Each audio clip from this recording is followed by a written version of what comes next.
Hello and welcome to another episode of Food History at Home.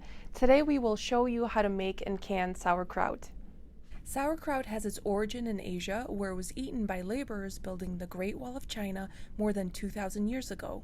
At that time, sauerkraut was made by fermenting cabbage and rice wine. It is believed that Genghis Khan first brought sauerkraut to Eastern Europe about 1,000 years ago, where then salt was used in place of rice wine to start the fermentation process. When this new taste sensation caught on, it made its way to Germany, France, and beyond. Sauerkraut in German means sour cabbage. The high vitamin C content of sauerkraut made it popular fare for long sea voyages because it didn't require refrigeration and it helped to prevent scurvy. Fermentation occurs in the absence of oxygen and when beneficial microorganisms are present, such as yeast, mold, and bacteria. The microbes break down sugars and starches into alcohols and acids, making food more nutritious while preserving it. Now, Kathy and her husband Bill will demonstrate how to make sauerkraut at home. To make sauerkraut, you'll need a slicer, cabbage, canning salt, some sort of crock, and canning supplies. To begin, shred the cabbage as thin as possible.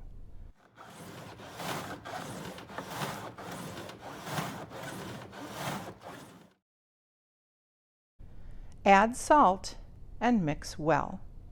You will need 3 tablespoons of salt for 5 pounds of cabbage.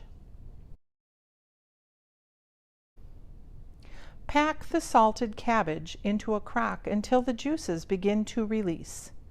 Repeat the process until your crock is nearly full, making sure to leave a few inches at the top for adding weight. Cover the cabbage with a glass plate or something similar. Add weight on top of the plate. You may use clean bricks or a sealed plastic water-filled bag. You should add about 10 pounds of weight or more. Keep the crock in a warm place.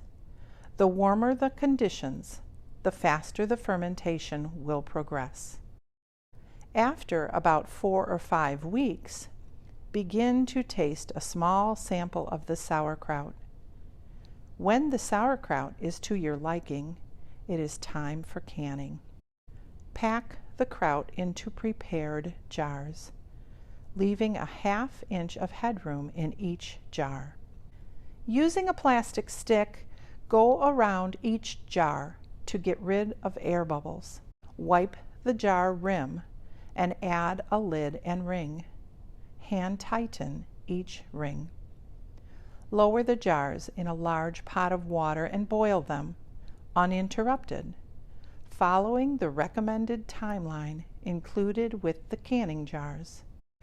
Carefully remove the jars from the water and place on a dry towel. You should hear the seals begin to pop.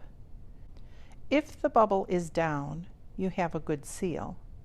If the bubble is up, your jar did not seal and is not safe for long-term storage.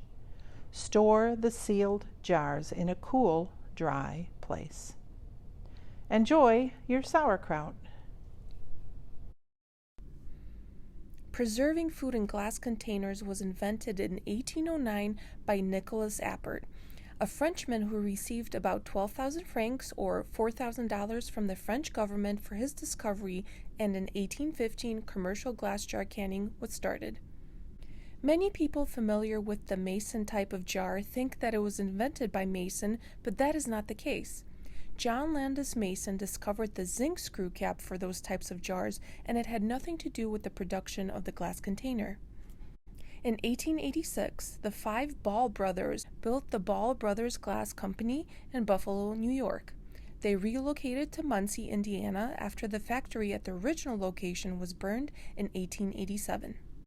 Here we have some items from our collection: the Mason quart jar and a Ball canning jar.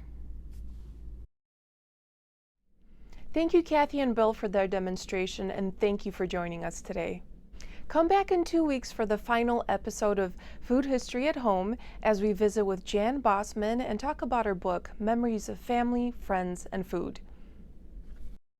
We would like to thank our members for making online educational programming like this possible. Please consider becoming a member. Thank you and see you soon.